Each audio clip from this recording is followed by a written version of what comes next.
Good morning. Good morning. It's Thursday, July 3rd, because we are off tomorrow. You are tuned in to the Ted Manila Information Show, TMI Show for short, because we do bring you way too much information. I'm Manila Chan. That's Ted Rall.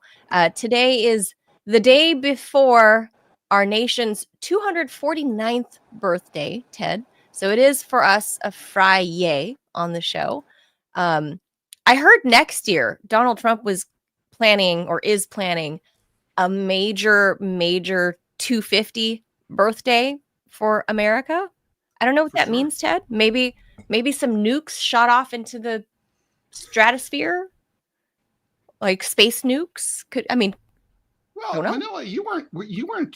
What year were you born? This kind of hurts my brain. You were born after the bicentennial celebration, Yeah, right? 1980. So I was there for that, 1976. I was 13. I was in eighth grade, and so we had all sorts of celebrations under President Gerald Ford at that time, and there was. What did they do? Well, so there was. Mainly, I remember there was something called the bicentennial train, and it traveled across the nation, and we had to go on a class trip to see it. And it had relics, arcana from the National Archives. I don't remember if it had like the original Constitution or Declaration of Independence in it. My memory says yes, but I was 13 and who knows. But anyway, it had all sorts of shit, Thomas Jefferson's, sex toys or something. I don't know. It's like his quill. Yeah, his quill. That doesn't sound like a fun anniversary. His Instagram exchanges with Sally Hemings.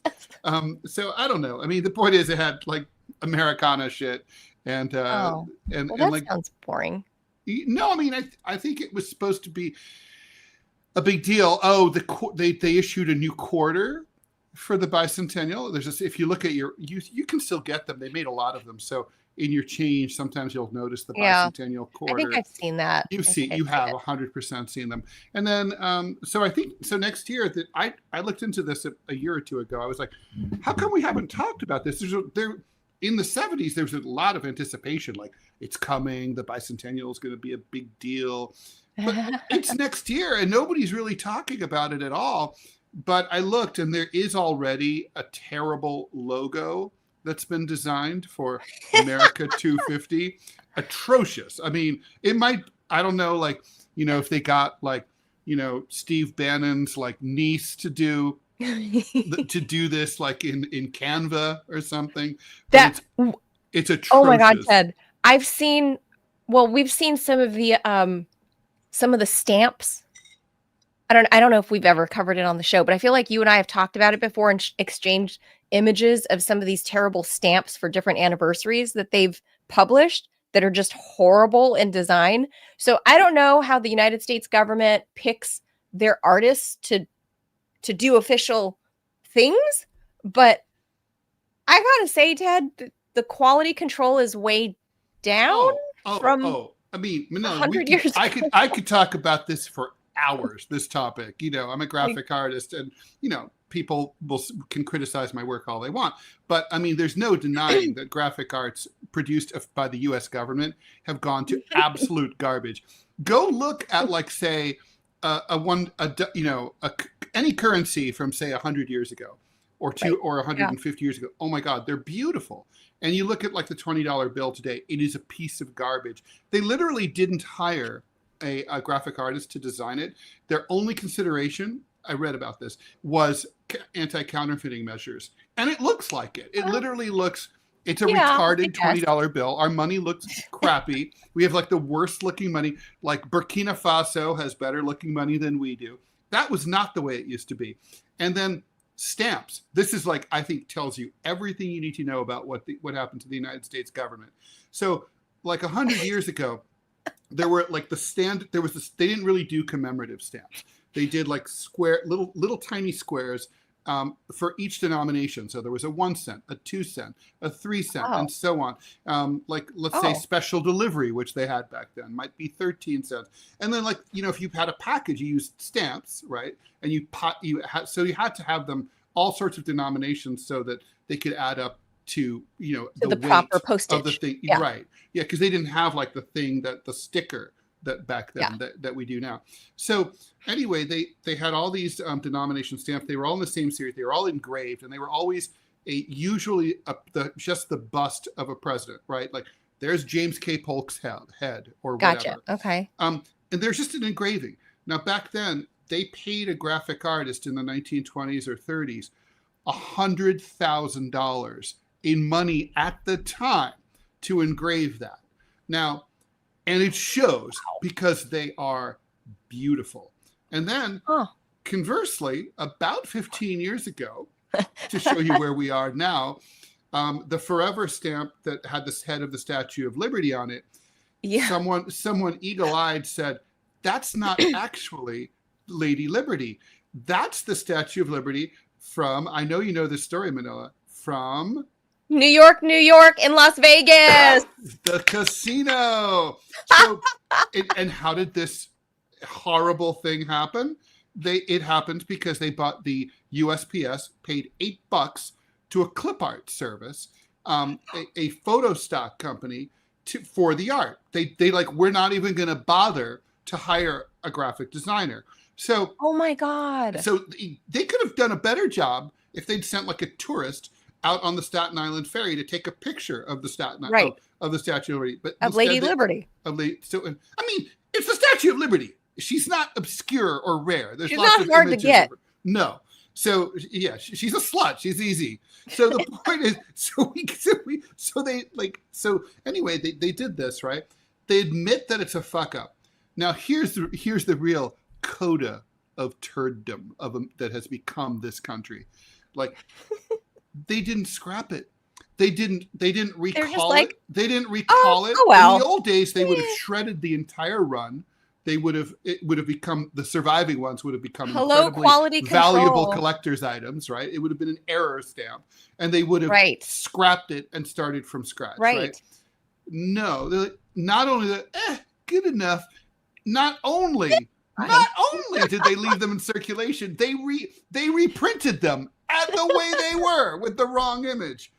This country blows. I mean, it blows. That just tells you where we are in America in the way of quality control. Yes. And what we find acceptable. Until 1964, our dimes were sterling silver. Okay. That's what this country used to be like. Actual silver? 90% silver. Yeah. Mm-hmm. Almost sterling. Wow. Yeah, sterling's 92.5. Well, I didn't know that, but quarters from up to 1964. Well, I mean, this is why we're getting rid of Kennedy the penny. And everything goes to shit. Yeah, and you invade Vietnam. Well, we talked about getting rid of the penny because we can't afford the copper, right? And it's just not, they can't afford to make it. But that's just where we're at. And so when we're coming up to 250 next year, like, I don't know what the celebration is going to be. I haven't heard much about tin coins by then. Or plastic. I heard that supposedly Trump wants to get something going for like a big 250 birthday, yay America. I mean, I hate Trump, but he should do. He definitely should. Yeah, I don't know what that's going to look like, given the evidence you just provided us about how quality control has gone down, and prestige doesn't matter, and legacy doesn't matter anymore. So what is birthday 250 going to look like for America? I don't know, but 249, I feel like I haven't heard any rumblings about anything other than, a little bit of fireworks like they always do every year. I was at the South Lawn during one of the, during Trump 45. And it was fine, but I think I've seen better fireworks displays at Disneyland. I'm not kidding. It was just fireworks? It was just fireworks, and they had like a couple concerts on the lawn. From like the ellipse or across the street, or what? somewhere in the ellipse. I don't know, but I mean, I was on the South Lawn and pregnant, so it was July 2018. So I don't like. I was a big whale. Because I'm sure you were. On the lawn. So I don't know. I don't like fireworks ever since I was in Afghanistan. Well, yeah. so that's, it wasn't anything major then, very typical. We saw during the military parade here, not great, like just meh. But meanwhile, if you look across in Asia, like in Macau and whatever, when they have like Chinese New Year celebrations. Oh, right. Whoa. No, those are fireworks. Arguable, but China invented fireworks. They invented fireworks. So yeah. So they're like we have a rep to maintain. But that is my point, is that we just kind of don't care. We're just like, okay, it's anniversary, blow some stuff up. And, so I'm inevitably waiting, Ted, for all of the July 5th local news stories about Florida man blows off 4 fingers, from inevitably. Yeah, inevitably. And all, you just look across, if you want to hear like really gruesome stories, I advise all of our international friends watching, look up local news in America on July 5th or July 6th, and you will find a slew of stories of how some idiot blew off his hand or his face, or usually hand. Yeah. Usually a lot of hands. And it's all because we're celebrating the 4th of July. So, yay, There's America! A lot of illegal fireworks being fired off in New York City these days. That didn't used to be the case. It used to be hard to get them here. They're not legal, but they're really. I didn't know that. But I think more people have drive to like Pennsylvania where you can get them and have them. So for whatever reason, it's part of the culture now here in New York. Didn't used to be. Yeah. Just shoot some guns like we do back home in Los Angeles. Or in Afghanistan. All right. Speaking of all right, so as you guys see, we're live Monday through Friday, 10 a.m. Eastern time. So please be sure to hit the like button and the follow button and the subscribe. We're inching towards please share the show. We're inching towards monetization on YouTube. So it'll help us a great deal if you just follow us there on YouTube. If you have dual accounts. Follow. A check for like $500,000 would really hit the spot right now. A call for our wealthy viewers. Rename it. We would rename the TMI show like the TMI. To whatever your name is. The TMI Your Name Here show. That's right. Sponsored by. I'm whatever. Not kidding. I would be totally. If you send $1 million, I'll rename Clovis after you. I would consider renaming. For $5 million, I will have sex with you, even if you're a guy. Okay, that's not true. Ted, that's true. That's like indecent exposure. $5 million, I would do indecent proposal. $5 million. Indecent proposal. Yeah. You would be a man whore to another man? $5 million. Yes. $5 million. I've never had sex with a man. $5 million. You would man whore for $5 million. Yeah, all holes are open. $5 million. But you cover the taxes. I don't pay taxes. You pay it. You need a and net. You don't rename my cat. and you pay for my therapy. and I'll sue you for rape. I haven't thought about the numbers yet. I can't. For $5 million, I'll rename myself. How about that? That's fair. Yeah. That's fair. Yeah. So, okay. Ted, so there you go. Any wealthy viewers, there's an offer from Ted. Or mine would be forthcoming. If you're poor, just borrow the money. Easy credit. I don't know what my terms and conditions would be. I never got past what's it called? Indecent proposal with Demi Moore? Demi Moore. Indecent proposal? Who's her husband? So it's Robert Redford offers thinks Demi Moore is hot, which is true. And Robert Redford offers her $1 million. Woody Harrelson, I believe, is her husband, right? Oh, and I could be mistaken about that, but the husband is a whiny bitch. And basically, they talk it all over, like how much would it cost? He's a wealthy guy who takes her on her yacht. And basically, what really ruins things is the fact that I think Woody Harrelson is kind of like losing his mind about it, and he can't let it go. Like, what happened? Just one night, what right? happened? Tell me Right, what right. happened. And she's like, I don't want to talk about it. Right. He paid for one night. Right. He paid for one One night. night, one romp with the wife. That's one right. romp. On his yacht. And on his yacht. And then it basically eats him alive and destroys their marriage. Basically, because he can't just shut up about it. He can't just get over it and move on. And that's if he, she still loves him until he starts acting like a douche. Right. Right. So that's still a classic movie. Very good. And we have to plug Robbie's channel as well, Putin Bot Gaming. So if you guys can go support that by just following. You don't even have to watch gaming. You can just follow it. Just follow that. That's how you guys help us if you don't have the $5 million to stick something in Ted's orifices. Orify. Orifices. All right. It's really depressing to me that nobody's. Oh, this is the perfect segue, Ted, for our first story. No one's going to take me up on this at all. But anyway, I used to be cute. You can imagine that.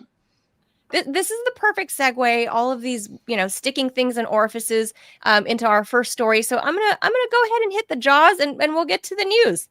So, orifices away.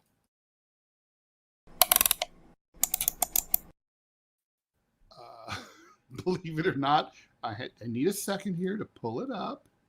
Speaking of orifices, right there. All right, there we go. Yes, indeed.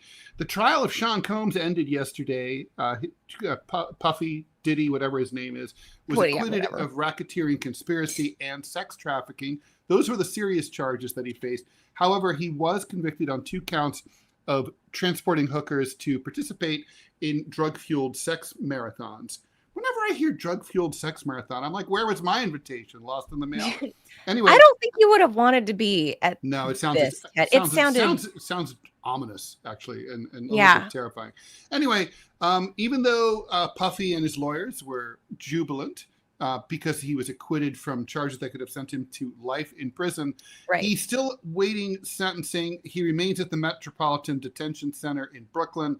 The judge rejected his counsel's application for a $1 million bail, taking note of the fact that he had already indulged in, that he had admitted to domestic violence, and that he attacked someone, an ex-girlfriend, back in June of last year, just a year ago, after he learned that he was under investigation. We don't really know how things are going at MDC, although there was a report that he was hanging with Sam Bankman-Fried in the... Is that true? That is true. And apparently they were getting along great in the celebrity. Is there like a... I was going to say, is there some special... There's a high-profile section of the MDC for high-profile prisoners. Yeah. Mm-hmm. I mean, so in other words, in New York, there are that many high-profile, wealthy, whatever individuals that wind up there that they have to have a whole wing? Yeah, because otherwise they would get preyed upon by the other inmates who would be like, dude, add money to my commissary account. You're rich. I'm not even kidding. That's how it works. So are there like Wall Street guys there, stuff like that? Yeah, so it could be anybody, right? I mean, back in the day, it was Jeffrey Epstein. But there's quite a few high-profile people who are there cooling their heels indefinitely. So, they have to have that. It's a whole wing. Wow. Yeah. I mean, I'm pretty sure the LA lockup used to have one. I'm not sure if that's still true. The Twin Towers definitely, because it's LA is home to celebrities, and they often get thrown in the clink for stupid shit like drug possession or drunk driving. Right. And so their pretty little heinies cannot be exposed to the rest of everybody else at the Twin Towers. Including like very vicious street gangs. No. Like the California prison and jail system is really known for being highly racialized.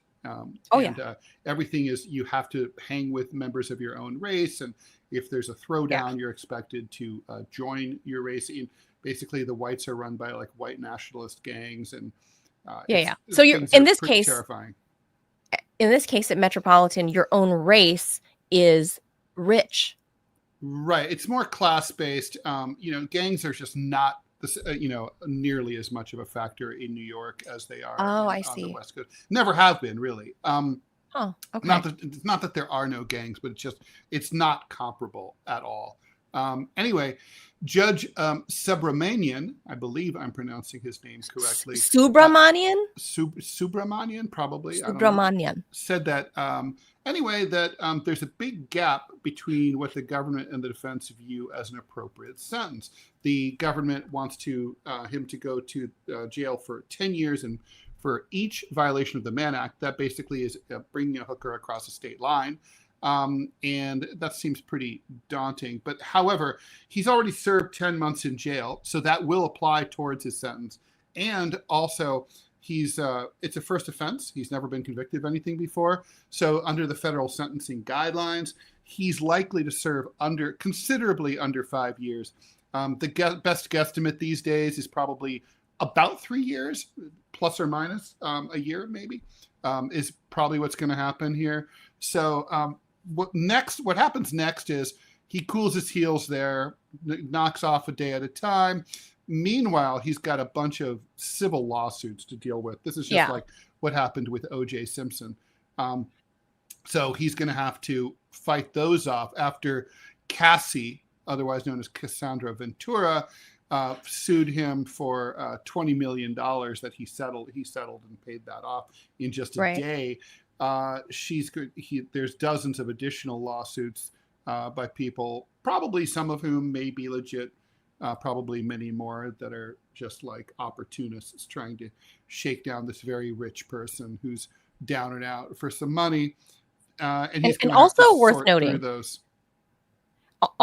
noting, speaking of criminals on the West Coast, so Suge Knight very recently gave a jailhouse interview, like in the past week or so, to People magazine, and he was saying all kinds of crazy shit about the Tupac murder, and he implicated that Diddy was like the mastermind, and a lot of people had actually considered. I mean, because Tupac's case is still an unsolved murder in Las Vegas, and while they have arrested a guy that was allegedly the trigger man, the whole cloud of mystery around how this all happened and transpired is still anybody's guess.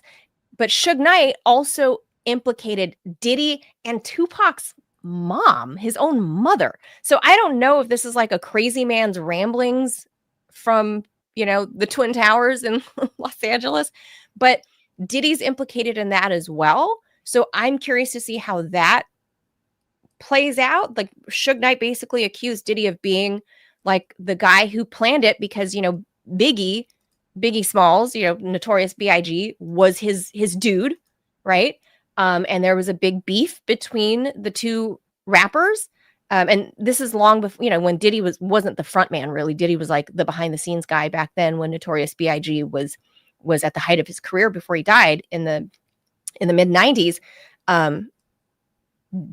That supposedly Diddy, according to Suge Knight, from a jailhouse interview, saying that Diddy is involved in that. So I don't know if he too is trying to glom on this, this court case surrounding Diddy and trying to, I don't know why he would benefit or why he would say stuff like that. I don't know, Ted, do you think there's any truth to that? If a guy like Suge Knight, who mind you was like in trouble for attempted murder or whatever, he gets out and within days of release tries to run people over with his car, and that's why he's in prison again. But he's from the industry. He's a big name. Obviously, he knows a lot of dirt. Do you think Suge Knight knows something about Diddy and that this is going to be one of the things that will maybe if New York has it out for Diddy, that they might collaborate with California and Nevada officials to be like, Diddy, did you plan Tupac's murder? I mean, so I don't know what to believe, Manila, at this point. I mean, everybody's heard so many theories about who did that and who was behind it and what the motives were. That, at this point, I don't know. I'd say unless he were to put up some kind of evidence I think if you're the prosecutors, you're just rolling your eyes like, I'm not getting into this unless you have some put up or shut up, Shug, right? I think it's going to be likely, like the Kennedy assassination, to be the subject of speculation and, trash talking for years to come. It's been almost 30 years. It's just words at this point. And, let's face it, let's just say he did have evidence. I mean, like you said, it's been 30 years. That is a very, very long time. That train of, witnesses are dead. Yep. They are getting Alzheimer's. They're moving away. The trail is colder than cold. And so it would be really hard to prosecute that successfully, even if you could ascertain what happened. And at this point, we're far away from that. By the way, speaking of beef, Diddy, of course, has beef famously with 50 Cent. And 50 Cent commented on the verdict kind of semi-approvingly to the fact that he beat the count. And he said, good for you. You're the gay John Gotti.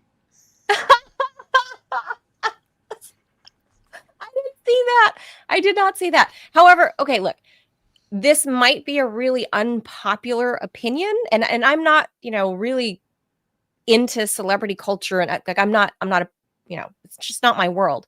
But as much as I might personally, on my own morality, on my own moral grounds, find his lifestyle objectionable, like it's not something I would do. But I also know celebrities live in this, like, what now, what more, what next, right? Like they live in a different world. When you're an ultra rich person like Diddy, like they really do. Different from you and me. They really are. Gerald said, yeah. Mm-hmm. So I understand the psychology behind some of that and whatever. And while I disapprove personally, I wouldn't take part in that kind of lifestyle, but the counts that he was found not guilty on, you can't not follow this. It was all over every channel, everywhere in the world, on the news. Anywhere in America you go, this was the news. As much as I found his lifestyle, kind of yucky, I personally, and I'm no lawyer, I did not find it to be of legal merit. Like it doesn't meet the legal grounds to say that there was racketeering. There were, I just didn't think the state was going to be able to prove that. So I thought that all along, but they didn't even present any evidence toward that end. Right. Like how can you say racketeering, RICO charge? It's RICO. And, but here's the thing is, how did they do in R. Kelly for RICO? Because there were similarities. So I thought, okay, well, maybe there's a chance if they play it right the way didn't R. Kelly have some underage situations? There was there was some of that. So there was no underage stuff happening with Diddy. But the RICO charge consists of basically you have to meet in order to meet the RICO charge, to prove that there was a network of individuals involved within your circle, right? Mm-hmm. So in R. Kelly's case, if I recall, there were similarities. Kelly would today be convicted of the RICO. I don't think he would. I think that cases like that, I mean, I think there's an effect, right? Like when there's overcharging and convictions, society sort of takes note of it, and it goes into the public consciousness that people are like, that this law has been abused.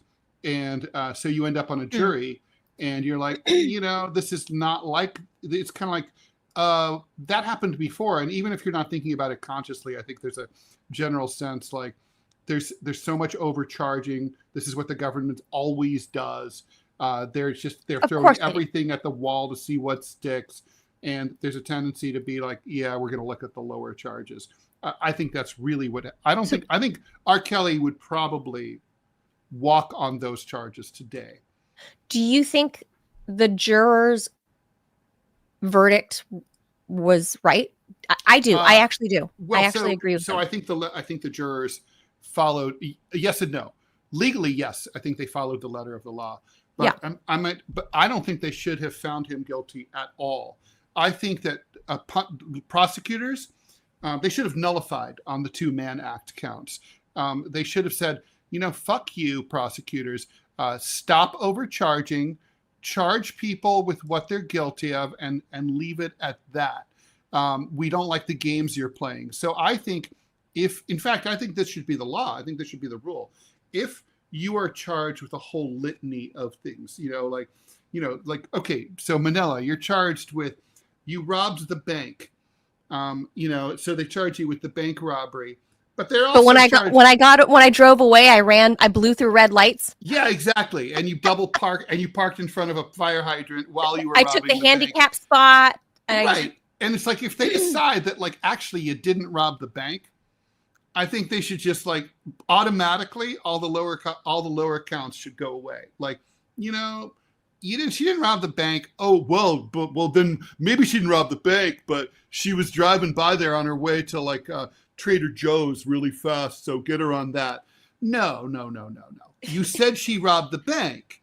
And so your whole theory of the case is robbing the bank. Your whole theory of the case has gone out the window. I mean, technically speaking, let's say I kill you by shooting you. And then they charge me and they say, well, Ted stabbed her. Okay, well, I should walk, because literally, that's how the law works. They have to present a theory of the case. This is not just what happened. It's got to be how it happened, and it's got to be pretty spot on. And if not, that means that you haven't proven your case. So similarly, the whole theory of the case is that, Diddy is this racketeer, that he's he's a sex slave trafficker, hiding presumably very naive young girls in the trunk of his car, spiriting them through the tolls from state to state and selling them to other men. None of that's true. That didn't happen. And so, okay, so then they get him well, he did hire hookers from Jersey and brought them to New York. Blow me. That's ridiculous. And it's everybody does that, Ted. Everybody. Well, no, not everybody does that. I don't do that. But my point is that's what they should not get. They shouldn't get to, they tried to fuck him. They shouldn't get to fuck him. It's basically the jury should just be yeah, he goes free here. Is he an asshole? He's totally an asshole. Oh, and if being an asshole and a abusive bastard is against the law, then throw the book at him. But it's not, so let him go. That's my take. Yeah, there and to our Rumble Room regular. My sympathy, by the way, will always be with defendants over prosecutors. Always. Oh, sure.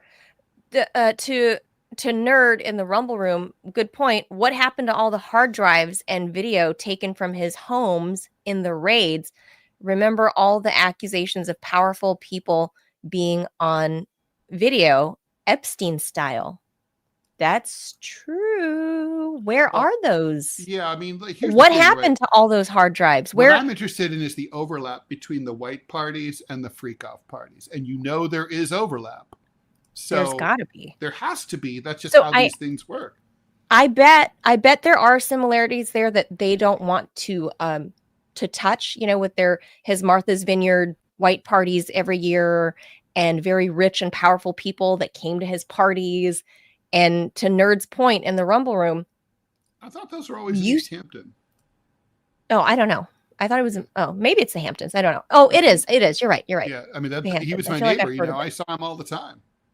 So yeah, it's the Hamptons. But similarly, it involves the speculation of potential very high-powered people, influential celebrities and stuff like that. And none of that came to light in this case, because a lot of people were speculating on that too, that if there was sex trafficking and he had all of these rich and famous, powerful friends and whatever, that he's going to be Black Epstein. That was the thing for the last 9 months. That's true. So I'm curious now that Nerd brings that up. Good point. I'm curious if there's other future charges? No, or you can't use those evidence, those pieces of evidence, Ted. Is that how that works? If like No, you're no, no, no. they I mean, they if rated it's him been, for this, so you got to use that evidence for this case only. no, that doesn't work that way. Yeah, once the evidence is out, you can use it, and it can come up in the civil litigation as well. So that's like the main reason why you want to keep the civil. If you're suing under a civil court, you want to wait for the criminal thing to play itself out, because then everything becomes a public record, and you can use that for your case. So if you're, a civil plaintiff, you're going to do it that way. So one of the girlfriends could potentially say, "Hey, you guys raided his house in LA, his mansion in LA, and I saw you take out 30 hard drives. I need that for my case." Right, which they may or may not be able to get, but look, I think the truth is those are buried forever and ever and ever to be seen again. Yeah, I agree. I think there's probably some very damning stuff in there about a lot of people in Hollywood. And I mean, he had friendships. I've seen pictures. He had friendships with the young royals in England. There's a lot of people. A lot of people hung out with Diddy. Journalists, politicians. There are well-connected people for sure. Oprah. A lot of America's Oprah's most there with beloved. the baby oil. You just know it. Oh, Ted. Maybe it was like Oprah and Gail. I don't know. But they all know Diddy. They all know Diddy. Like everybody went to. It was the invitation to be had, right? Like the annual Diddy White Party. It was the party. Yeah, no, for sure. It was like I mean, I remember thinking if I ever got invited to a party like that, I'd be all set. Are you kidding? Yeah, like everybody that's anybody. Yeah. Yes. And like I said, it's people like Oprah that were there. So and the British royals and they were there. Always publicized like everywhere, like in the New York Times and everywhere. Yeah. So yeah, I sadly I agree. I think the that video evidence from the servers it's going to be buried away with the Epstein files. We'll never see them with the JFK files. We'll never see them. We'll see little small nothings for the next 50 years. I believe that. I believe that to be true. I mean, I doubt that I will live to see it. Our children may live to see what's in there. I don't think I got another 50, but you never know. You never know. Yeah, I hope so. All right, let's do the next one. Let's do the next one. This one is still weird to me. Talking about 50 years from now, like here you are. Also, an incident from my childhood. What makes a tragedy worth revisiting? Well, nearly 50 years after the mass murder-suicide in Jonestown, Guyana, all that's left in the jungle is a small clearing. The wooden and zinc buildings that once housed about 1,000 members of the People's Temple cult, run by Jim Jones, have been scavenged away by the locals or vanished beneath the jungle. There's a plaque that was installed in 2009 to memorialize the 900 deaths on November 18th, 1978. In an event that shocked the world, Jim Jones ordered all of his followers to commit what he called revolutionary suicide. After decades of hesitation over how to handle it, which many Guyanese are kind of ashamed of, now there's a new tourist tour that allows you to go and look at it yourself. The Jonestown Memorial Tour, operated by a Guyanese company called Wanderlust Adventures GY, offers a $750 trip that includes a flight from the capital, Georgetown, and a bumpy hour-long van ride and a night in the nearby mining town of Port Kaituma. The tour, as you can imagine, has been controversial. A lot of Guyanese people just never want to talk about or think about Jonestown ever again. And they say the whole thing is just a commodification of a lurid event. The company's owner, Roslyn Sucharan, says that she's not after sensationalism, but education about the dangers of manipulation, unchecked authority, and the circumstances that led to this devastating event. She was born and raised in Guyana. She studied sociology. She founded her tour company 5 years ago. Repeated requests from foreign travelers interested in visiting Jonestown led to her idea for a tour. And it's this lady right there. She looks like a nice lady, covering a really dark tourist destination. Mm-hmm. So okay, so it's not something I don't know. I might, as a journalist, like in my mind, like I want to see all the horrible things, right? Like I want to see history. I don't know how this sits differently with me, because it was, I don't know. I mean, people go to Auschwitz, right? They sure fucking do. And like, so I is mean, this any can different? you imagine if you could go back in a time machine to 1944? You told the locals, like, no, this place is going to be sold out for like months at a time. People are going to be dying to get in.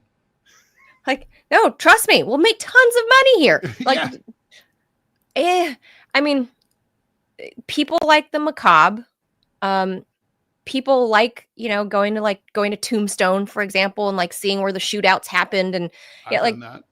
People like all of those things, and like there are whole recreations of the beheading of Queen Anne. I don't understand why. I mean, I do understand why, but it's if they dug up Hitler's bunker, which is all buried under a parking lot in Berlin, I would visit that in a second.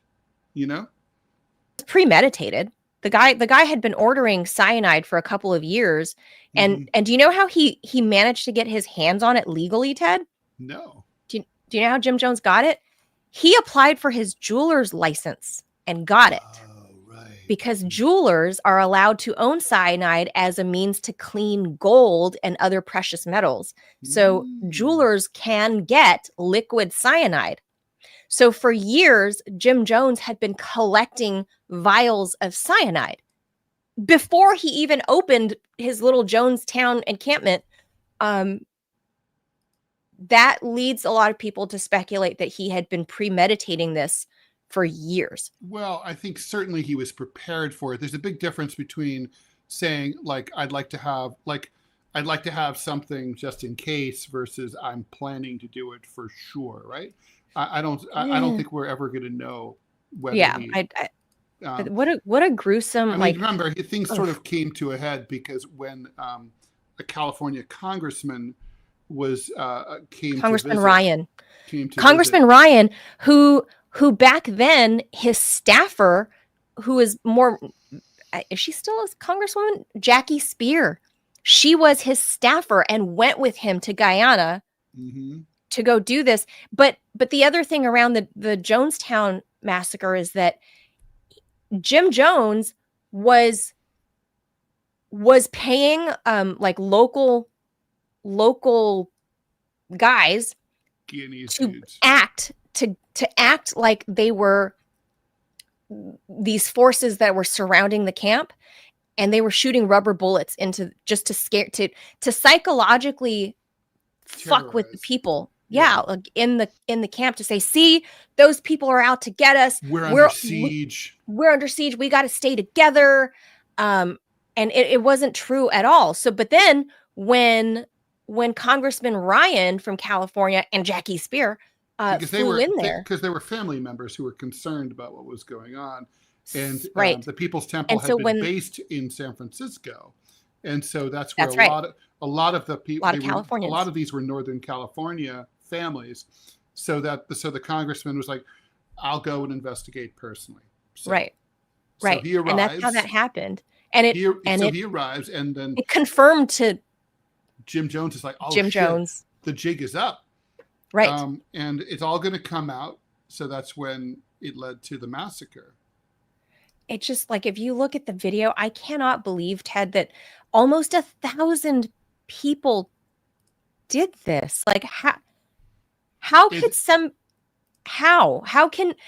a man that's not like you worship this guy, right? Like, but how can somebody be that influential to that many people to do this sort of thing all at once? And that these people, I mean, they literally drank the Kool-Aid and all died together in this Guyanese jungle, holding hands, hugging, whatever, like taking their last breath. How can you ever get there? I mean, in a matter of 2 years, that's all it took, like 2 years for people to be psychologically primed and then pushed in a way that they can't even control their own thoughts and actions. I don't get that sort of thing. I guess me being a stubborn little bitch has, served me well in life, because I've never been peer pressured into doing anything I don't actually want to do. So it's hard for me to relate to the victims here and how they got into that mess. I get, other, Stockholm syndrome type issues, but when it's something like this, like I don't get it. Like, you're worshiping a guy. Like I don't get it.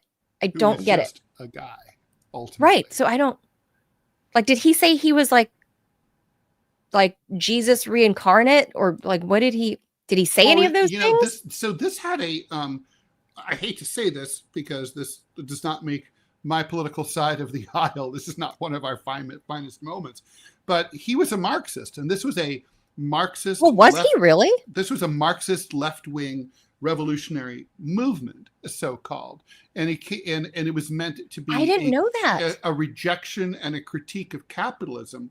And the case that he made was the capitalists are coming to get us, and we have to, and it will make an incredible statement if we all commit suicide, revolutionary suicide, rather than live under capitalism. So literally, it's like we would rather die than live under capitalism, was the final case that caused him, is how he convinced people to do this. And so that was the cause. So it wasn't that he was like, I'm new Jesus, I command you to do this. I mean, obviously there was a messianic aspect to his personality and to his cultish behavior. But look, it's not the only time that Marxism has been co-opted in this particular way.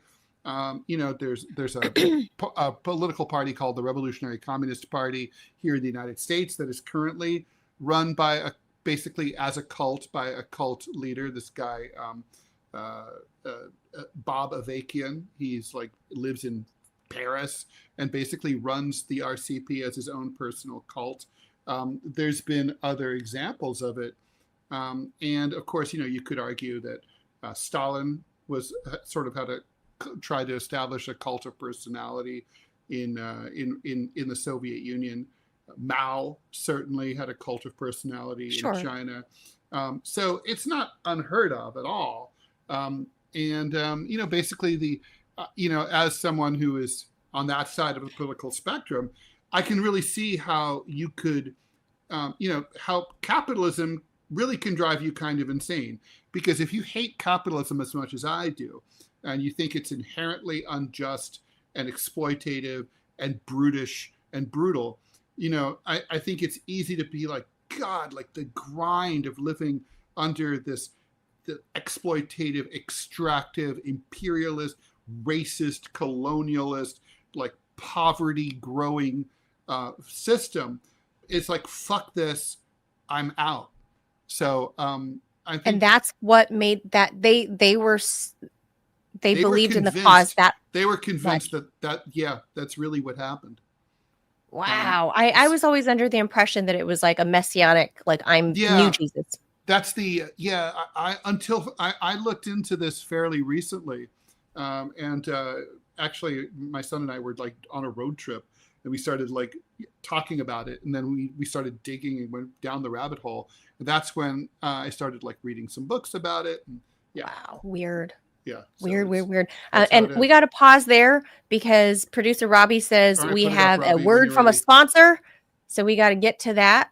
And we'll plow through some of the stories. Yeah. I think in the future, whenever we have an ad, we should just put it up and then, then we can. Well, it's timed. It doesn't work that way. That awkward, I know, but like we can get the image. All right, here we go. We can get the image up before, you know what I mean? Still haven't tried 1775 coffee. Now's your shot. The 1775 starter kit just dropped. Only 1,000 units. You're getting the bold dark roast that hits harder than a CNN fact check. The smooth medium roast and the Vitality mushroom coffee for clean energy and laser focus, no crash.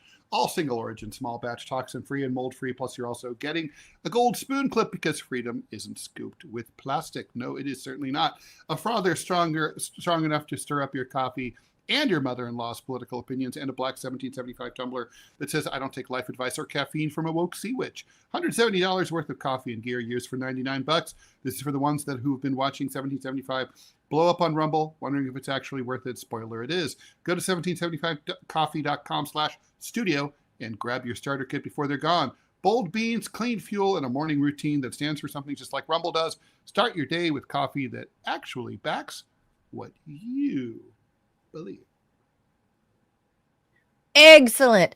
Okay, so onto some more news. I don't know if we'll have time for all 5, but I thought let's go through it. We got to do it. I thought this one was worth it.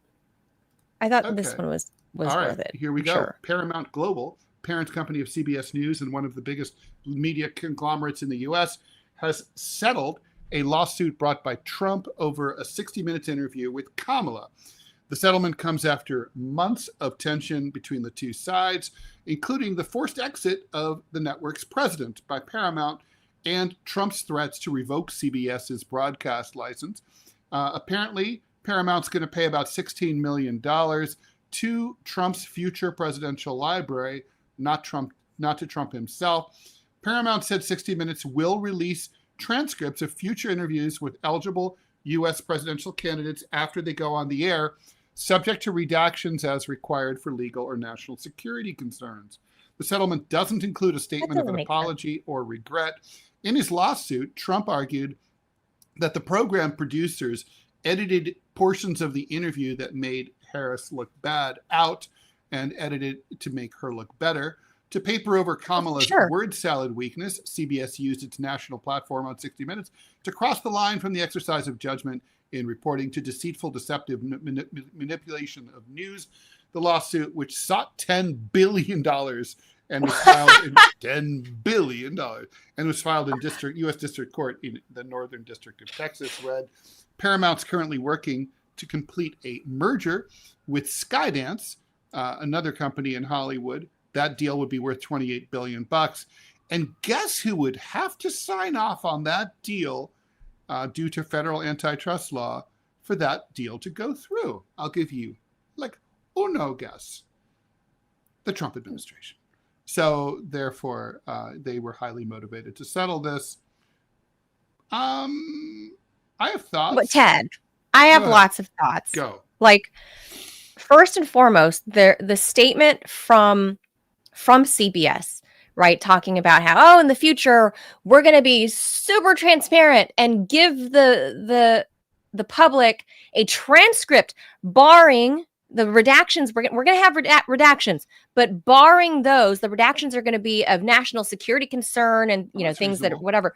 Well, so no. But think about it, Ted. If they are interviewing, let's say, Kamala Harris in 2028, and she's running her mouth about national security, she's not supposed to be, she should be indicted for that. You're not supposed to tell the press things of national security concerns that they don't have a clearance for. You're not supposed to be talking about that. So that's concerning, number one. And number two, I do 100% actually agree with Donald Trump on this one in stating that it was edited to cut out all of her flubs, all of her word salad flubs. And we've seen Teddy, she's talking about people, falling out of coconut trees and having their pina coladas. And seriously, there are whole speeches where Kamala Harris, if you listen to what she's saying, you're like, what are you saying, lady? That none of it makes sense. And I think CBS, just days ahead of the election, when they released that footage, it was definitely done to try to enhance her public profile. Not that they were deliberately trying to hurt Trump, but in effect it would. But it would have that effect. It's a zero-sum game. It's a two-part. It's a presidential campaign. If two people if she's running against him and she looks better, then that hurts him, of course. Right. So obviously, that's kind of where I stand, is having had to edit thousands of interviews in my life. I've never done that to try to make my interview subject, like I've never edited anything to make it like be like, oh, well, the person I was interviewing is actually an idiot. So let me try to make them look smarter by cleverly and badly, by the way. There were a lot when I watched the interview, I knew right away. Those are jump cuts. There were no transition shots. It would just be like one moment her hair's like this, and then the next sentence her hair's like this. And it's like they're non sequiturs in the video footage that go with her audio. But again, to the untrained eye, you may not catch that, right? If you're a regular consumer of 60 Minutes, like you may not notice something like that. But to a professional who's had to sit through thousands and thousands and thousands of video editing sessions, you catch those little things where there were no transitions in the video and they're just hard jump cuts. And I thought, well, gee, I wonder what she was saying there, because the train of thought sounded like it was going here and then suddenly it was back to the straight and narrow. And every time she tried to derail, it went back to the straight and narrow. And I thought, that's not right. That's disingenuous reporting. And sure enough, I mean, I think Trump deserved to win this one. Maybe not $10 billion, but and he didn't. And I he mean, didn't get that, but he did. But he deserved the victory. But also, they didn't take it to court. They just settled. Right. Well, obviously they don't want to mess up the merger, but I do think that was a deceptive practice on their part. Like that was, but again, I worked for CBS before I came to Washington, DC, and I got in trouble for my own reporting on their airwaves. So because it was too much truthiness, I think too much honesty about, I got in trouble for reporting on the GM ignition switches, killing a bunch of people. And advertisers were threatening to pull. And so I got basically a corporate cease and desist command from New York. Mm-hmm. And that's when I went, oh, hell to the no. I'm not working at a place that is going to prevent me from doing my actual job, which is to discuss these serious matters that are of importance to the public. I mean, how many people own a General Motors car? They should know about this, right? Whether or not General Motors advertises. It's literally a matter of life and death, literally. It's my job, and especially in the interest of the consumer.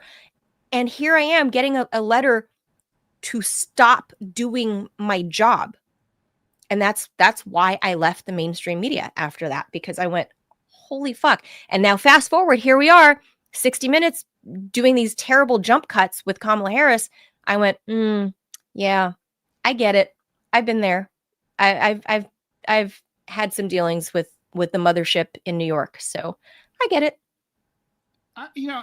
To me, what was interesting was that it revealed something that I had never focused on, which was these jump cuts. I mean, if you watch 60 Minutes interviews, they all have these jump cuts. They all do.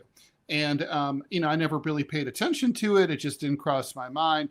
Of course, it stands to reason that if you're on 60 Minutes, they're not really just recording you for 12 minutes. And and then obviously they record like probably an hour and a half of footage, and then they chop it down to whatever they think is best.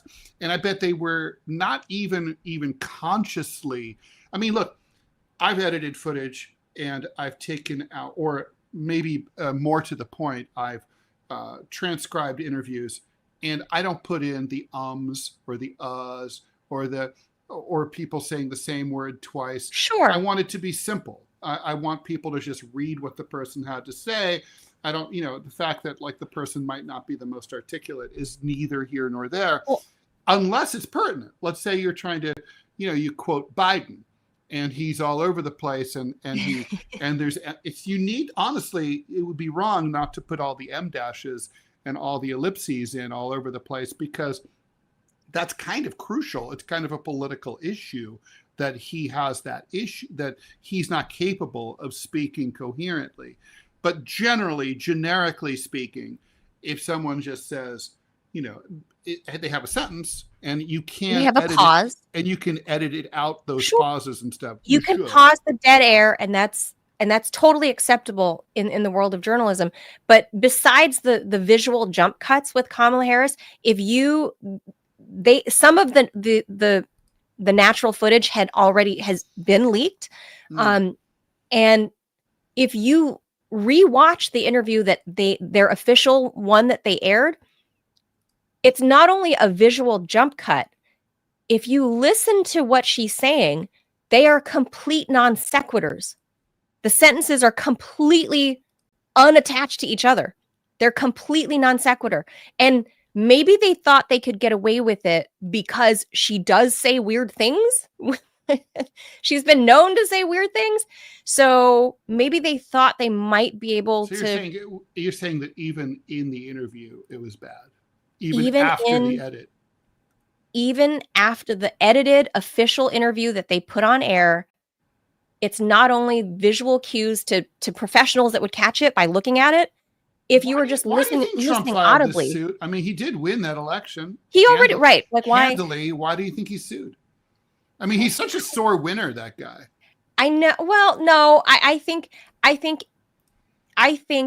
to his point, he wants to prove the dishonesty of the mainstream media is my best guess. Mm-hmm. And the complicity with one party over the other.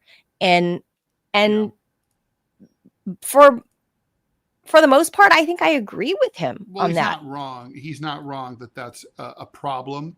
And it always kind of amazes me that media companies seem to think that that's okay. I don't personally mind when there's bias, as long as that bias is worn on their sleeve. It can go too far, like these days, the way the New York Post and Fox is going after the Democratic candidate for mayor, Mamdani here in New York. Who's going to be the mayor? He's de facto. It's disgusting.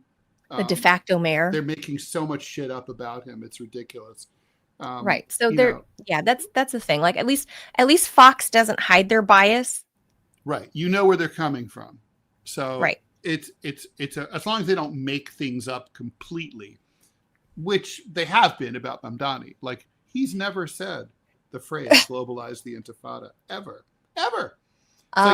So he's being asked, like, will you apologize for having said that? No, because I never said it. Right, and then they only show that he said no. Right, and it's like, well, he refuses to say that he wouldn't. To back away from that phrase. That's back away from what phrase? He never said it. That's the dishonest editing. That's exactly the point, right? So I think that's what Trump is trying to prove. So like I always say, there are a lot of things to dislike about Donald Trump, and maybe perhaps even most things. But at the end of the day, broken clocks are right twice a day, and this is I think one of them. And today this proves his point that the media is very dishonest and for example, like when he dropped the F-bomb last week, they flipped the fuck out. Like, he's a New York real estate guy. Do you guys think he literally doesn't drop F-bombs all day? Well, or that Obama doesn't, or that Hillary Clinton doesn't. Oh my God. They all do. I mean, and there's nothing wrong with that. If anything, I love it. Like, be real. Be real. I don't mind. I mean, obviously, we curse here. I mean, obviously. I've heard a lot of things about like Kamala Harris. Like we saw Ted while we were on our old radio show in real time. Kamala Harris's staffers quitting, dropping like flies all the time, right? Yeah. And some of Biden's former staffers would come out, finally started speaking out and saying what a nasty, mean old man he was, right? Like a crotchety, mean old he's grunt. A bastard. Yeah. Right. That he curses at them, not cursing like, oh, fuck, cursing at them. And so I've heard similar things about Kamala Harris that you want to hear one of the most egregious ones I've heard? Yeah, please. And she's a very unpleasant person to work for by all accounts. Yeah. I heard that she never bothered to learn, other than one or the ones closest to her that she already knows, but the staffers, that she never bothered to learn their names, and she gave them numbers. She numbered them, and she would address them Oh, come on, Michelle. Don't say that. Number 2. Get me number 5. That like one. Give me that one. Yeah, like that she was that disingenuous of a human and not warm and not. I mean, I've heard this in California too, back in the day, that she was such a climber and that there was no like real soul to her, and that she was just. So it makes sense now that now I'm here on the East Coast too. I guess the question is, I guess the question is, I think the argument would be that the argument against that is like, well, when women are bitches, then that they get penalized by society.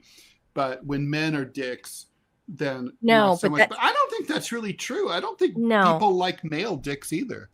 No. Donald Trump, on the other hand, apparently is really good with names. And I've told you this story before when he still owned the Trump Tower here in DC, the converted post office that's now the Waldorf Astoria. Gorgeous hotel. Gorgeous building.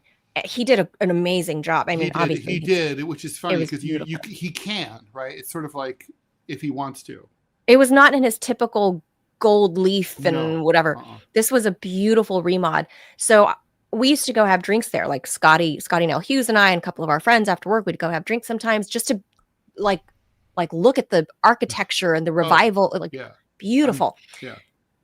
And the staffers that worked there had nothing but glowing reviews about the Trump family, the Trump organization, and that a few of them had actually met the Don himself, and that the families knew the workers' names, would ask oh, how's little Bobby's broken arm? Is he feeling better?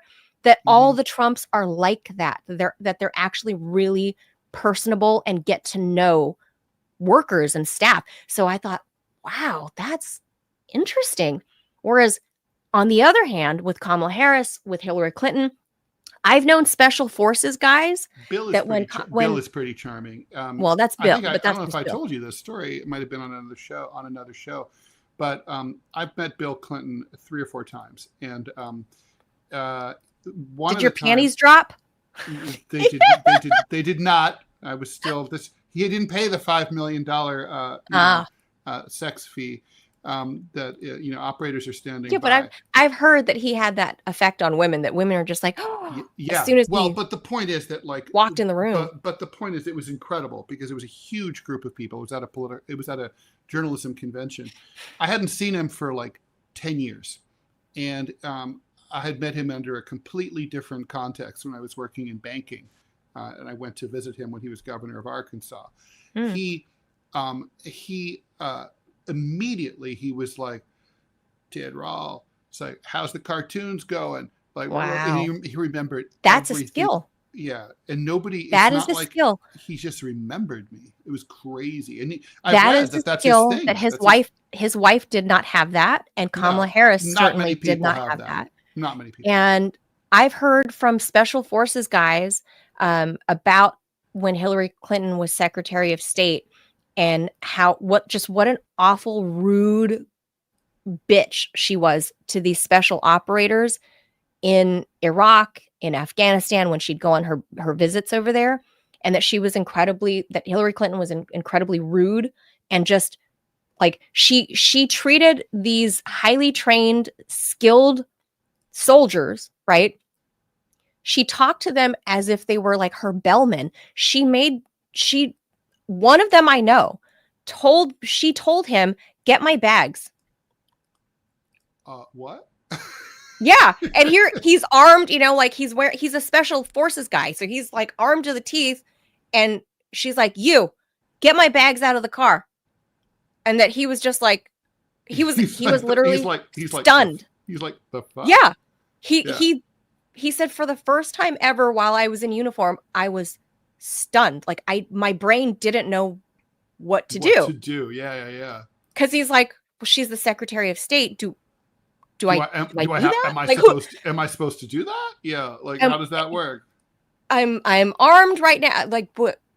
Hold my gun? What do you do? He said his brain malfunctioned because But he remembered it from like for the I'm rest of sure his he life. just did it because like that's like Right. what people do in a situation like that. That's what I So would that do. but he said he remembered that he was like, that's not my fucking job. Like, I'm here to protect your life, lady. I'm not here to carry your bags. Like, he Yeah. was assigned to her. Like, and she told him, hey, you go get my bags from the truck. What? Like, he was the special forces guys. These are Army Green Berets that were assigned to protect her. I don't care if it's a grunt private or whatever who's only who's wet behind the ears. You just don't treat people that way. No, I agree, but I mean, you could. I mean, if she was kind of like, "Oh, I'm really sorry. Like, I can't reach because I'm short and squat. I'm a little small old lady. Yeah, can you? I don't know what to do. Like, can you help me with my? Yeah, no, she's like different. Yeah, she's like, you go get my bags from the truck. Dog. So, but that is basically the trend I'm hearing coming from the Democratic Party, and at least for the women involved. I don't know about the men because you brought up like Bill Clinton, and I've heard the same thing from other people that have met him. But that is the dearth of talent coming from the female side of the Democratic Party. Yeah, don't forget the infamous story about Amy Klobuchar being like a witch. Apparently, Ed Schultz hated her. She literally, it destroyed her candidacy when the New York Times was so bad. The New York Times wrote a big tell-all about how she mistreats her staff, and it destroyed her primary run. When she was part of that big group in 2020. So I thought that was interesting. Yeah, it's a good point. Like, I don't know. I don't have any idea what Elizabeth Warren is like. But yeah, I don't know either. I bet she's not. I don't think she's drinking a beer in her apartment. I don't think she's really warm. I doubt it. She seems fine enough. Whatever. Yeah. But conversely, Trump seems like an ass in front of the cameras, but apparently behind closed doors, that he's actually really personable and charming, and his workers like him, which is. Like, how come we can't see that guy? Well, I did meet him once. It was very short and sweet. And granted, I was delivering very bad news to him about turning down a loan. But the bank. Yeah. It was for the Taj Mahal casino, the one that went bankrupt later. Yeah. And, I was tasked with running the numbers, and they made no sense at all. And so is this the Japanese bank? Yeah. Wow. I told my boss, he's like, what do you think? I'm like, it's not even close. You can't even think about it. It's a joke. Like, this thing is guaranteed to be doomed. And we did our due diligence. But he wasn't an ass to you, right? No, it was very funny. So, my boss called him and said, we're called up the Trump organization, said, we're sorry, we decided to turn you down. It was for a $25 million revolving line of credit. And so he said, so my boss said, well, they want to come and hear it from us directly. I'm like, okay, whatever. We were 10 blocks from Trump Tower. So, so they walked over. Oh, and Trump walks in, and he was like a goose with his goslings walking behind him, like all the little Trumpy people, lawyers. And Trump walks in, he sits down, we shake hands, and my boss says, so I remember Trump just goes, this is Trump in the glorious 90s. Let's remember that. 80s? Was it the 80s? Wow. This was late 80s. And he goes, so my boss, Shibuya, goes, well, Mr. Ted, which he used to always call him, pointed at me, Mr. Ted has run the numbers on on Taj Mahal, and we don't believe that they make sense. So we're unfortunately not able to approve the loan at this time. But we appreciate you applying, and we would like to maybe do business with you in the future as much as possible. But this is not going to work. And Trump goes, and who the fuck? He doesn't say it like that. He said, and who the fuck is Mr. Ted? And and I was like, in a New York way, not in an asshole way. No, like that. That's how he said. And who the fuck is Mr. Ted? And before I could say anything, my boss, who was awesome, goes, Mr. Ted is who the fuck says you don't get the fucking loan. So he didn't really identify that guy right there is Mr. Well, Ted. no, he knew it was me. I mean, he pointed to me, but it was kind of like, who the fuck are you? But it was like he was looking. He wanted to know like what he wanted to know what my role was, like, how I'd had that, how like I had what kind of bean numbers. Counter you are exactly to arrive at the answer. And I was just a young loan officer. It was just a New York moment, not that he was like trying to demean you or I belittle. thought the whole thing was hilarious. And I mean, that's how we all New York talked. in the 80s. It's how we all talked to each other. I mean, like when we picked up the phone, like maybe not so much at the bank, but like on Wall Street, if I picked up the phone, it was like, yeah, what? Or start talking. It's like, or, speak. Yeah, talk. I'd just be like, talk. and then the person would be like, 300 IBM at the market. Like, okay, 300 IBM at the market. Bye. It's like, orange room sold, 127 and a half. Bye. And that's it. I mean, I would do that at the newsroom. I mean, it's not because I'm trying to be an asshole to anybody. It's just I'm busy writing a story because I got to go back on air in the next 3 minutes. If my phone rings, I hit the button, I'd go speak, and I keep typing, and I go, all right, thank you, click. Yeah. That's it. Like, no time. Yeah. I don't have time. I literally have to be back on the set in the next 50 seconds. No one's nicer than New Yorkers. If you're in trouble, no one will drop what they're doing more and put themselves out more. I mean, I remember when I was working at that job, one time I was walking across Park Avenue, and there's a little tunnel there that goes about 10 blocks south of Grand Central Station. And cabs, and it's dangerous because it's a really unusual. There's not really a lot of spots like that in New York City. And cars and taxis come zooming out of the tunnel into the pedestrian crosswalk at like yes, really I know what you're talking speed. About. So, yes. Yeah, at 33rd Street and Park. So like so I remember I was walking across the street. You come down and you come back up. Like exactly. It's the Park Avenue tunnel. It's in the middle of the road underneath. So anyway, the thing is, weird. So the homeless guy was like going against the light, and I saw him get hit by a car. He flew up in the air, like probably 20 feet. Poor dude.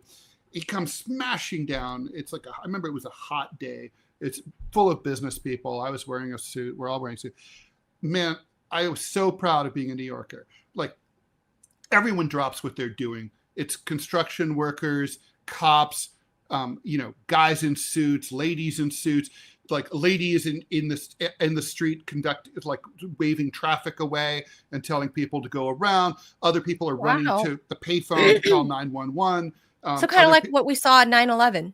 Yeah, people are like, and I remember, and a crowd of people were like holding on, even though he was filthy and disgusting and full of blood. That people are like holding him close, holding his head. They're like, touching him. They're like, don't worry, it's going to be okay. Holding his hand, like they're on their way. Hang in there. Stay with me, man.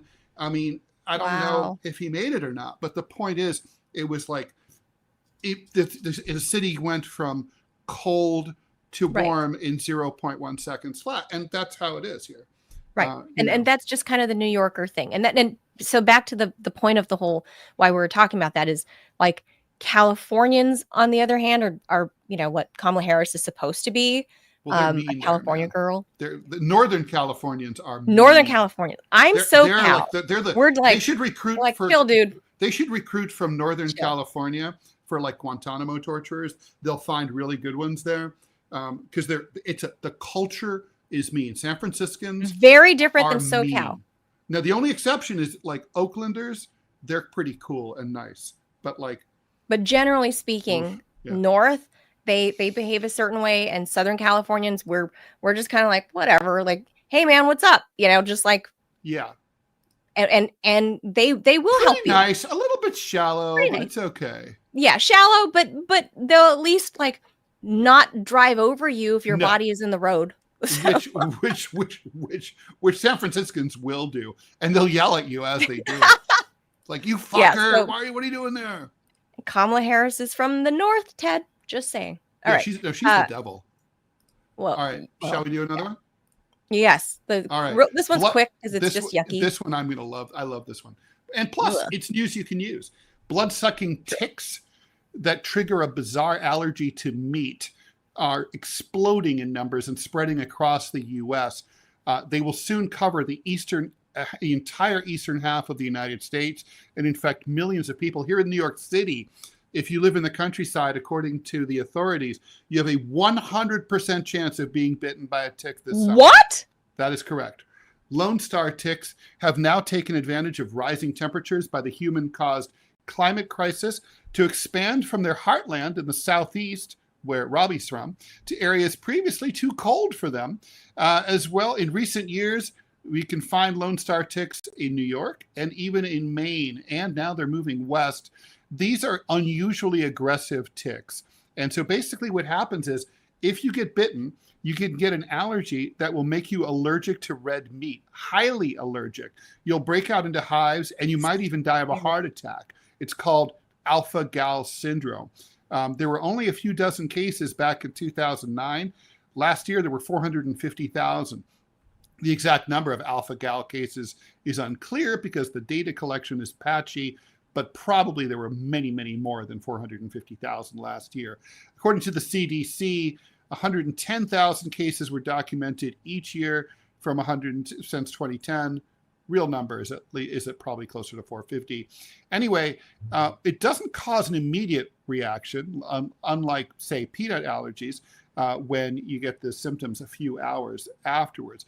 This is it happens much later. It's not a pathogen, but it spurs an allergy to a sugar molecule found in mammals in a bunch of other stuff. Like you could end up having an allergic reaction to your toothpaste or medical equipment.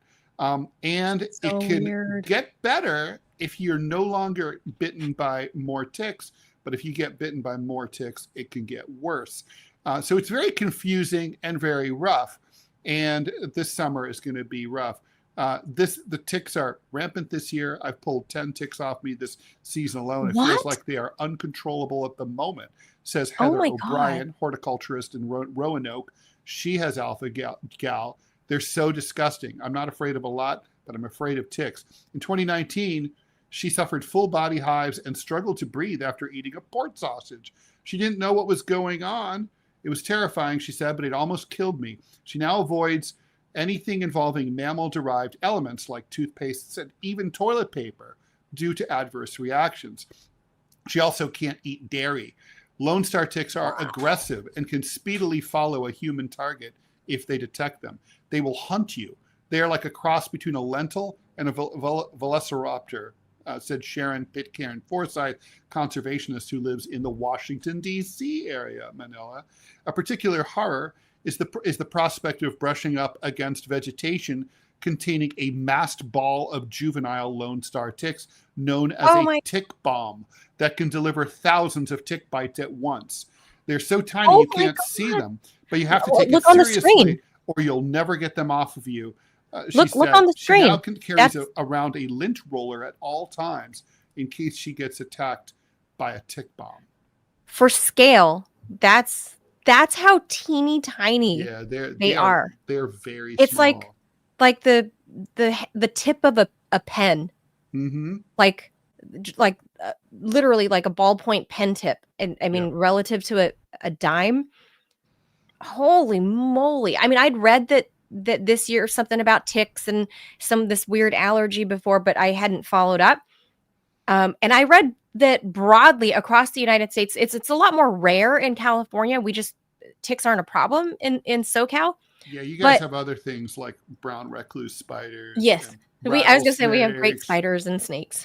Mm-hmm. Yeah. and coyotes and stuff like that and mountain lions. They eat your cats, which is, by the way, just obviously should be a top the mountain lions of the government. The mountain lions come and steal your little Yorkie. Yeah, that's not good. That's pretty normal. But ticks, but apparently now I'd read, because I still get my California emails like from, residents and, like their alerts of whatever. Even all these years later that I've not been a resident. And I keep it there because my friends and family are there in case, I got to tell them something, like, hey, maybe you missed this. But I read in that mailer recently that tick bites are up in Southern California and that they said they expect this summer to be 20% of people in the Los Angeles area alone, they expect 20% of the population to have been affected by this type of tick. The Lone Star tick, which is identifiable crazy. because it looks like it has a star on its body.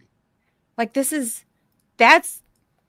the way, if you are bitten by a tick, this is important because I lived in the tick basket of Eastern Long Island. There's a lot of ticks there. If you are bitten by a tick, try to keep it. And what you should do is put the tick on a piece of tape and glue it to your calendar. Everyone should have a paper calendar, even though it's 2025. And put it on your wall calendar. And then if you develop any symptoms like a ring around the bite mark, you can then take that tick in to be tested. There's another approach too, which is if you're not sure like what kind of tick got you, out of an abundance of caution, you can take doxycycline, and it will probably prevent you from getting Lyme disease. Manila, I love this particular tick story. So I was going through basically the dissolution of my marriage when I first read this story, and I came across this crazy account. So on Eastern Long Island, where the Hamptons are, but also other communities are, where there's a lot of ticks, and Lyme disease is extremely prevalent. Someone did a study, and they found that they did a study of people who were in marriage counseling or filing for divorce, and they found that 9 out of 10 had undiagnosed Lyme disease in one or both partners. Get out! Lyme disease makes people act like assholes. And it makes people aggressive. It makes them mean. It makes them just act like dicks, and it fucks up people's marriages. It's sort of like the guns, germs, and steel argument about how these little critters are changing human relationships and behavior. I don't think I've ever bitten by it. I mean, I literally did not grow up I'd heard of ticks, I'd heard of Lyme disease. I never really knew about it until I moved out here, because growing up in California in the 80s and 90s, when I lived out there for a time out in the early 90s, I never heard of ticks in California. Yeah, it's not a thing there. You don't think about them at all. Right. So I wouldn't know the symptoms, but now after hearing this report, it's like, what? Like you just told us that there's 100% chance that people in the upper Northeast, you're going to get bit. Not if you're living in not if you're living in Brooklyn, but if you live in the country, or even the suburbs, I think there's a strong chance you're going to get bit.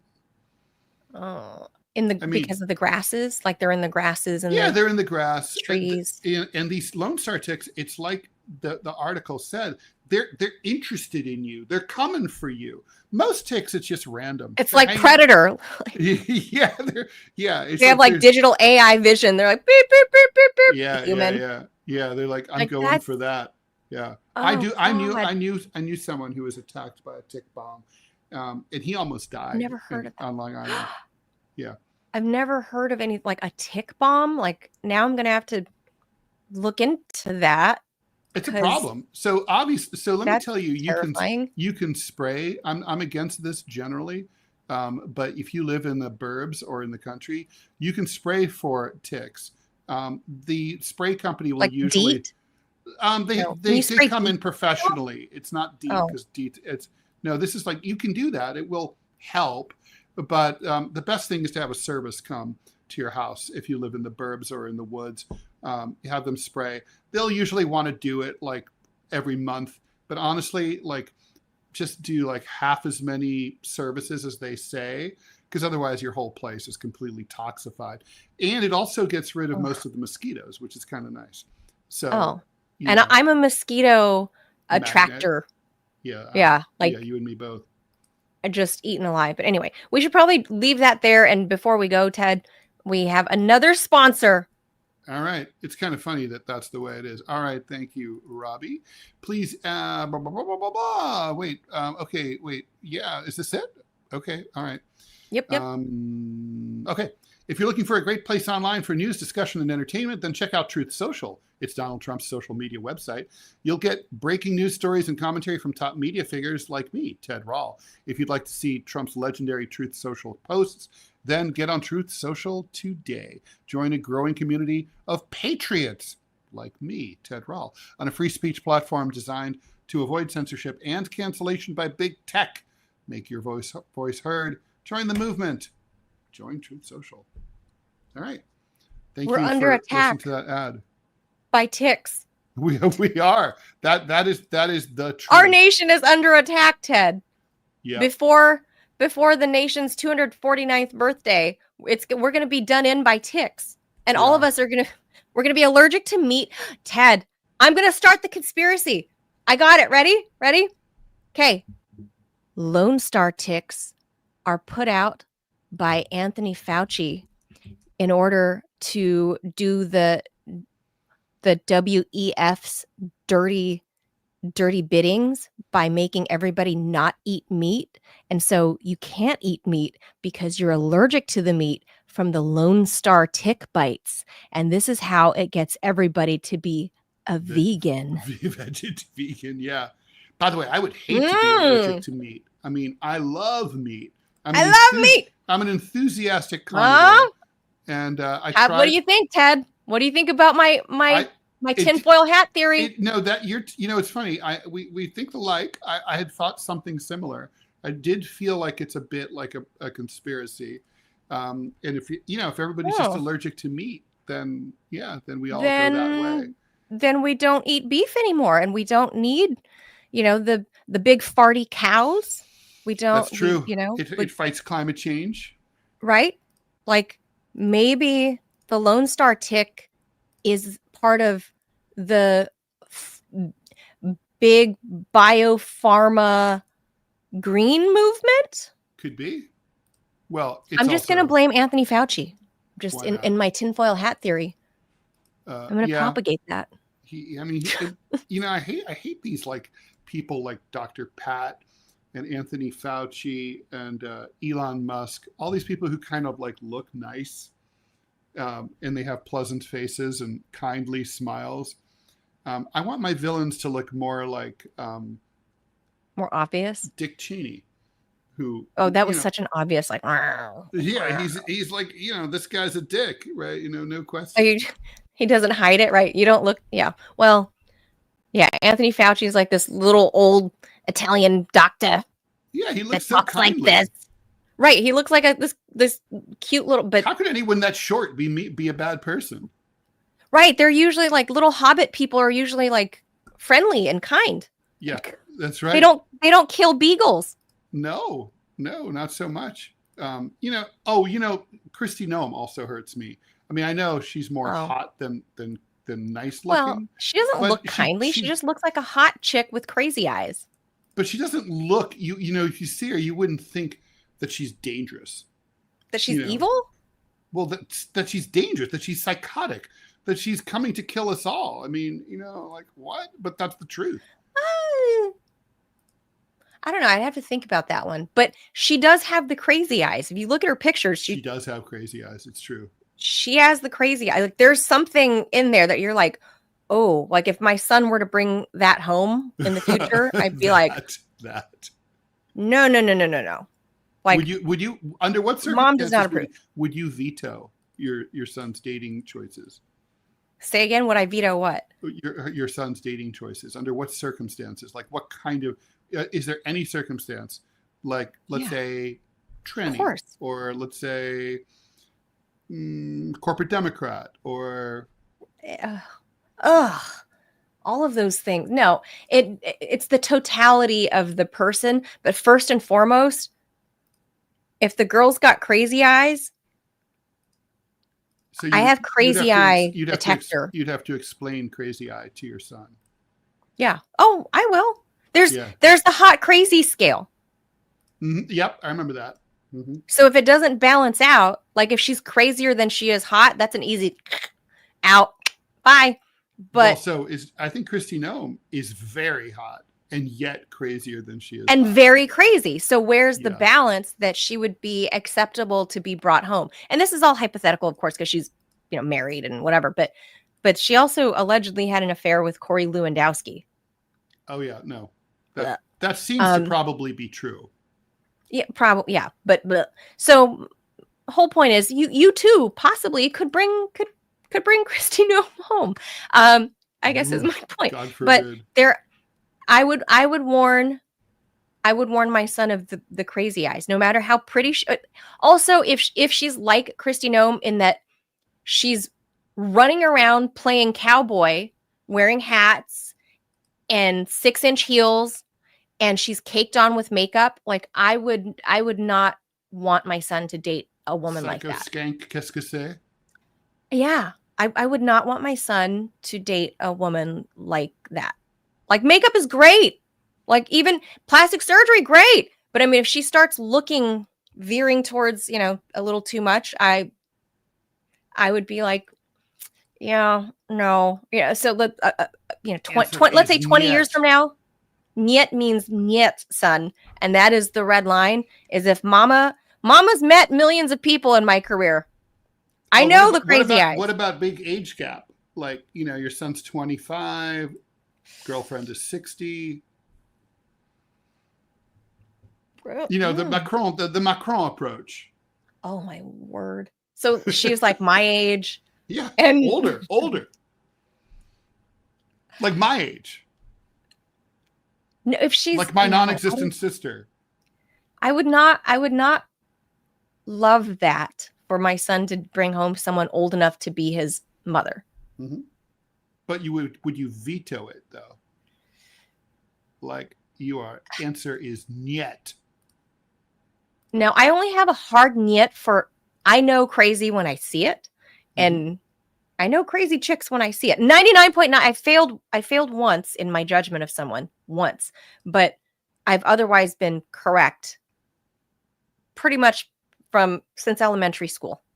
Wow. No, seriously, that, honestly, that should be your job, Manila. You should start a business.